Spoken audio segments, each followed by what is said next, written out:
पुरुष कह करके जन्म हुआ, लेकिन मेरे अंदर की भावना स्त्री वाली है। कौन डॉक्टर बताएगा? अब मैं डॉक्टर के पास जाऊं, मैं बताऊं मेरे शरीर की प्रवृत्तियां क्या है? पहचान को फाइलों और प्रमाण पत्र में बंधक मत बनाइए। ये जो लोएस्ट हैंगिंग फ्रूट को पकड़ के लटकने की आपकी आकांक्षा रहती है। माननीय सदस्य प्रोफेसर मनोज कुमार झा, 4 मिनट। शुक्रिया सर, शुक्रिया उपसभापति महोदय। मैं जानता हूं वक्त साथ नहीं दे रहा है, फिर भी इसी वक्त में अपनी बात रखूंगा।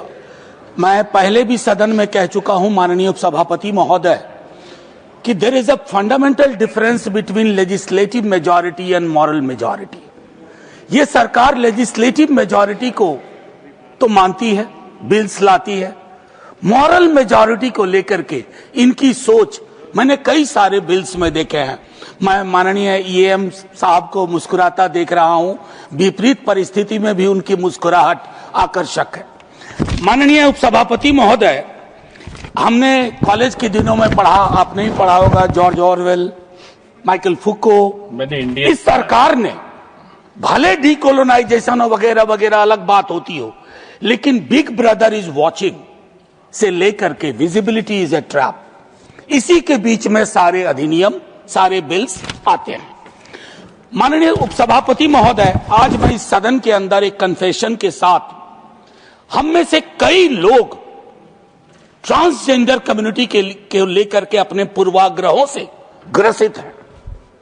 पूर्वाग्रह सबटेरेनियन लेवल पे है, और हम सब जब तक अपनी वोकैबुलरी ऑफ प्रेजुडिसेस को खत्म नहीं करेंगे, डील नहीं करेंगे, हम कभी ईमानदार विश्लेषण नहीं कर पाएंगे और इनकी जिंदगी क्यों महत्वपूर्ण है और क्यों हमारी ही तरह की गरिमा चाहिए, ये मैं माननीय उपसभापति महोदय चाहूंगा। मैं आज धन्यवाद करना चाहता हूं अपने स्टूडेंट्स का, दिल्ली यूनिवर्सिटी के, अपने परिवार के सदस्यों का, अपने दोस्तों का, अपने सहपाठियों का, अपने कुछ संसद सदस्यों का भी, जिन्होंने इस पूरे मसले पे मेरे ज्ञान का भी विस्तार दिया। माननीय उपसभापति महोदय, अभी पिछले दिनों प्रेस क्लब पर ट्रांसजेंडर कम्युनिटी ने एक विशाल आयोजन किया था। मैं भी आमंत्रित था, रेणुका जी भी थी, जॉन बिटास थे। उसमें से एक व्यक्ति जो पैनल में थे, उन्होंने जो कहा, मैं एक 30 सेकंड में बताता हूं। पुरुष कह करके जन्म हुआ, लेकिन मेरे अंदर की भावना स्त्री वाली है। कौन डॉक्टर बताएगा? अब मैं डॉक्टर के पास जाऊं, मैं बताऊं मेरे शरीर की प्रवृत्तियां क्या है? सर, ये मैं समझता हूं कि पहचान जो स्वयं तय करने की चीज है, जो हमारे सभी पूर्ववर्ती वक्ताओं ने बताया, सर उसको वहीं रहने दिया जाए, उसके साथ छेड़छाड़ उचित नहीं है। हम युद्ध के मध्य में हैं, संकट का सामना कर रहे हैं, ये मोर्चा क्यों खोल के बैठ गए? मेरा दूसरा आपसे कहना है कि सर, पहचान को फाइलों और प्रमाण पत्र में बंधक मत बनाइए, उसको गिरवी मत रखिए। नौकरशाहों को बहुत काम है। मेरे कई मित्र डीएम हैं, असमय में बीपी और शुगर के मरीज हो जाते हैं, क्योंकि वीजी राम जी से लेकर के जितनी योजनाएं हैं उसके क्रियान्वयन में वो डीएम साहब हैं। एक और काम पकड़ा रहे हैं आप। हाँ, माननीय उपसभापति महोदय, पता नहीं आपको क्या गुरेज है, क्या परेशानी है राइट बेस्ड अप्रोच से। हर कानून में देखता हूं कि अधिकार सम्मत भावनाओं को आप खत्म करने की चेष्टा करते हैं। पारिवारिक, एक तो मैं कहूंगा कि बहुत ही जो एक मेजॉरिटेरियन नजरिए से बिल बनाया गया है, एकांगी दृष्टिकोण है। हम एक पारिवारिक पृष्ठभूमि भी इसमें देखते हैं। मेरा मानना है कि कई जगह परिवार में ही अस्वीकृति और हिंसा की भी गुंजाइश रहती है बड़े पैमाने पर। मेडिकलाइजेशन मैं बोल चुका, एक अपने आप में बहुत बड़ी प्रॉब्लम है।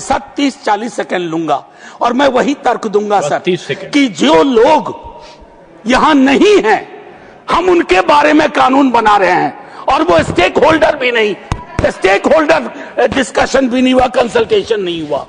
सर 14, 19 और 21 मैंने नालसर को तो बहुत लोगों ने कहा, Puttaswamy versus of Union of India, जिसके अंदर यह स्पष्ट है निजता और व्यक्तिगत पहचान गरिमा के साथ व्यक्ति की स्वतंत्रता के केंद्र में है। 30 सेकंड। सर, एक चीज होती है इंटरसेक्शनैलिटी। आप खुद लखनऊ विश्वविद्यालय से हैं। इंटरसेक्शनैलिटी का तात्पर्य होता है कि मैं ट्रांसजेंडर होने के अलावा क्या किस जाति से हूं, किस समुदाय से हूं, किस आर्थिक वर्ग से हूं। ये इंटरसेक्शनैलिटी भी बहुत कुछ निर्धारित करती है। और माननीय उपसभापति महोदय, आखिरी टिप्पणी, योगा का प्रिंसिपल्स जो हैं, जिसके अंदर ये स्पष्ट मानक था कि आत्म पहचान, शारीरिक स्वायत्ता, गैर भेदभाव, ये सारी चीजें होनी चाहिए। मैं सरकार से आग्रह करूंगा, आखिरी में सर, जय हिंद बोलने से पूर्व मैं सरकार से आग्रह करूंगा, ये जो लोएस्ट हैंगिंग फ्रूट को पकड़ के लटकने की आपकी आकांक्षा रहती है, और उसको उससे बाज आइए और इसको सेलेक्ट कमेटी में भेज करके सेलेक्ट कमेटी में भेज करके एक व्यापक कंसल्टेशन करिए, ताकि उस समुदाय को भरोसा हो, उस समुदाय को भरोसा हो कि। अब आप जय हिंद बोल दीजिए माननीय सदस्य।